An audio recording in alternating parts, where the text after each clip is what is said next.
Well, Highway 12 is extremely important to us. It is our lifeline. It's the only way in and out of here, and we have to have it. Without it, we're dead in the water. It is not like most rural communities because we're inundated in the summertime by 3 million people actually, and they come from all over the world. We're talking about putting a lot of money into the bridge and trying to maintain a highway across this weak spot in the barrier islands.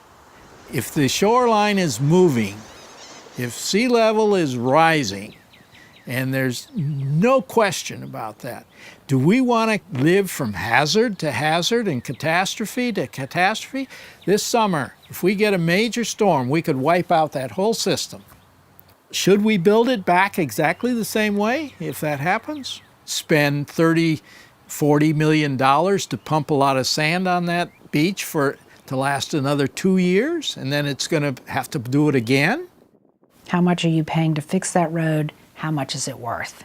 And what is the best thing to do with Highway 12? It eventually leads to an adaptation issue, which is economics, it's community planning, it is climate science, it's all of that. The community needs to be engaged in constructing that hypothesis and that curriculum so that we make sure that we're actually working on the problem that's relevant to the community. We're bringing in a new dollar to turn over in this state daily. $160 to $200 million a year that goes into the state coffers right off of Dare County. We subsidize them, and they need us, or they're going to have to raise taxes for everybody else. And so when you look at something like a bridge that costs $240 million, we'll pay for it in 5 years. You tell me where else they do that. The whole business of learning to live with the dynamics of a changing system, where change is the only constant, is a challenge, but a very doable challenge. When we talk about how to help the Outer Banks communities adapt to the changes of their environment, I think we all need to take a deep breath.